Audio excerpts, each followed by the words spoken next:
kitab-kitab yang karang kitab dalam bahasa Arab.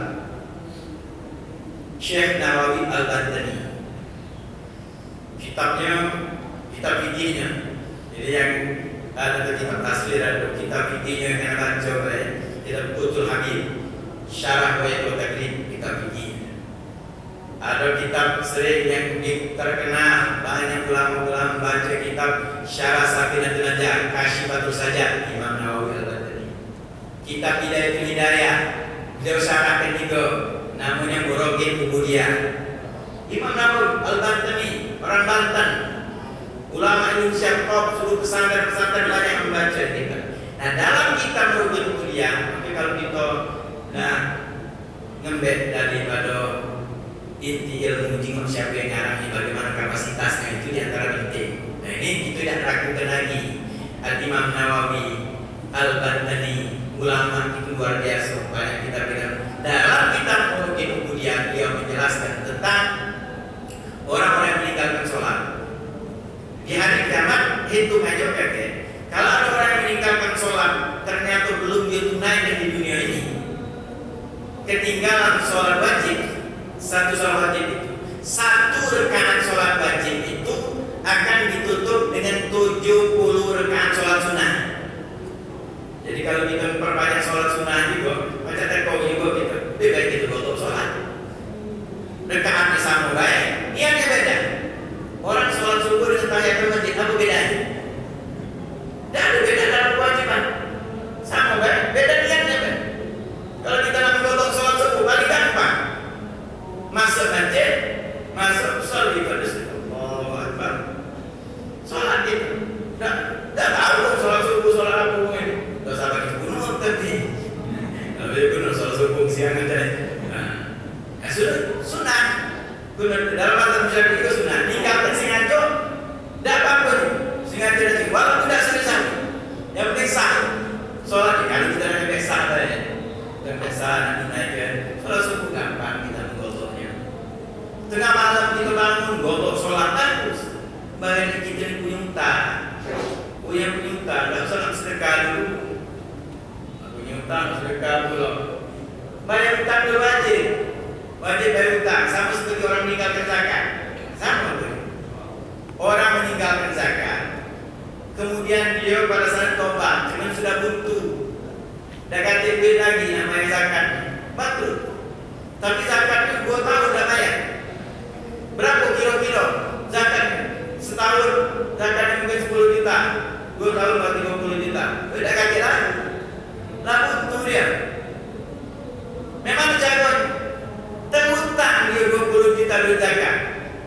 Ada 2 dikit dia masuk masjid, tidak boleh bayar zakat. Niat bayar zakat. Ada duit 100.000. Ayah guna sedekah masuk masjid dia amal jariah. Dah baca baju ini dia berhutang zakat 20 juta 100.000 nak bayar dari mana hukum miskin.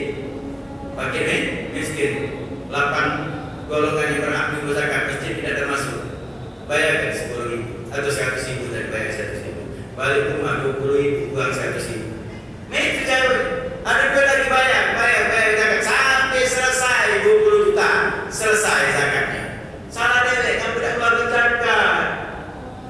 Sudah butuh bawengan sama seperti sholat tadi. Tunaikan. Lebih cepat, lebih bagus.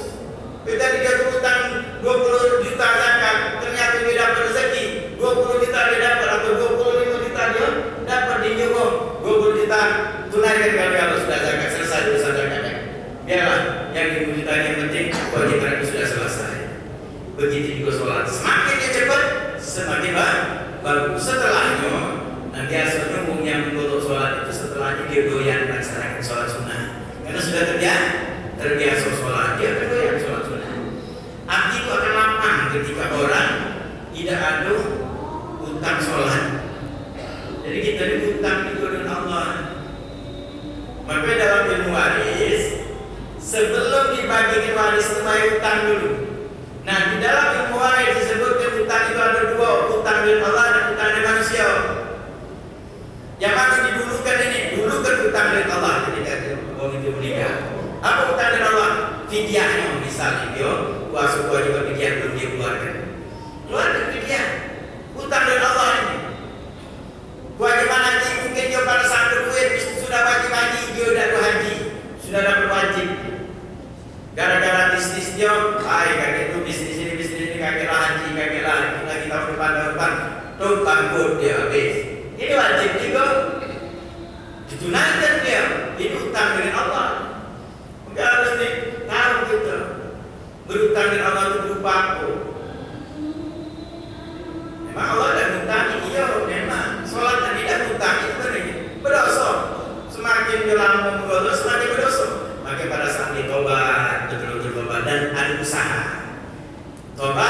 ada usaha menunaikan walaupun belum habis, tetapi sudah ada usaha itu diterima oleh Allah Subhanahu Wa Taala.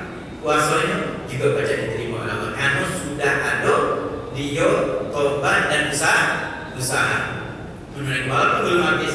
Sholatnya 10 kali dia meninggalkan sholat baru sih kok dia gawikan. Sudah kami terima Allah. Meninggal dia mungkin. Sekian banyak dia meninggalkan sholat tapi dia ada usaha belum selesai dia menunaikan sholat kemudian dia meninggal, maka Allah Subhanahu Wa Taala ampuni dosanya. Sebagaimana yang disabdakan Nabi Sallallahu Alaihi Wasallam menceritakan orang yang 100 wong dibunuhnya. Ketika dia betul-betul bertobat, syarat tobat pindah dari tempat jahat ke tempat baik dengan jalan meninggal dia belum melakukan kebaikan, tapi Allah ampuni karena sudah ada usaha. Jadi yang kita pikirkan banyaknya tidak sanggup itu sadari kesalahan kita. Banyak kadang-kadang modal pintu banyak beli banyaknya ujungnya tidak galak banyak kan? Gara-gara banyak tunaikan, sadari kesalahan kita, tunaikan buyui ada waktu untuk sholat kita. Catat berlaku. Sudah setahun, sudah 2 tahun, lama-lama cepat habis. Dan beberapa banyak orang-orang yang demikian dimudahkan Allah ketika dia memang menuju kepada Allah, bertobat kepada Allah. Kita berjalan Allah lagi, Allah lebih lagi. Asal kita kalau bertobat dan cara tobat kita laksanakan dengan baik. Mudah-mudahan Allah SWT berikan taufik kepada kita. Mudah-mudahan ketika kita meninggal dunia tidak ada lagi kewajiban-kewajiban yang kita tinggalkan. Sudah kita tunaikan. Baik itu hak Allah, hak Nabi SAW dan hak-haknya manusia. Mudah-mudahan ada tuntunan kita ketika kita meninggal dunia, kita mampu menunaikan segala kewajiban-kewajiban kita, baik kewajiban dengan Allah maupun dengan hamba Allah Subhanahu Wa Taala. Mudah-mudahan Allah Subhanahu Wa Taala jadikan rahmat kita rahmat berkah. Amin ya rabbal alamin.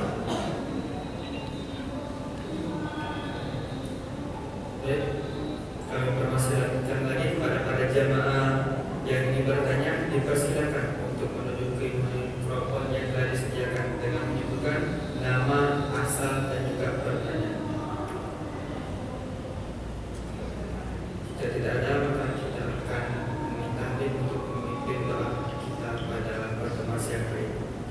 Bismillahirrahmanirrahim. Alhamdulillahirabbil alamin. Allahumma shalli wa sallim ala sayyidina Muhammadin wa ala alihi wa sahbihi ajma'in. Allahumma rahmatan darwana wa min khawfana taqabbal a'malana wa aslih awalana ja'al bi ta'atika shawalana wa ila al-khayri ma'alana wa habib jalata amalana wa khatim bi sa'adati ajalana. Rabbana dhalamna anfusana wa ilam taghfir lana wa tarhamna lanakunanna minal khasirin. Rabbana ighfir lana wa liwalidina wa limasyayikhina fid-din wa li azwajina wa li auladina wa li ahlina wa li jiranina wa liman ahsana ilaina liman awsana bi du'a wa li jami'il muslimina wal muslimat wal mu'minina wal mu'minat al-ahya'i minhum wal amwat. Allahumma kama barakta fi hadha syahr barik lana fihi 'aina al-siyam wal qiyam wa tilawatil Qur'an wa hafadhna min adh-dhunubi wal azam warzuqna husnal khitam. Wa sallallahu ala sayyidina Muhammadin nabiyyi wa ala alihi wasallam. Walhamdulillahirabbil alamin. Assalamualaikum warahmatullahi wabarakatuh.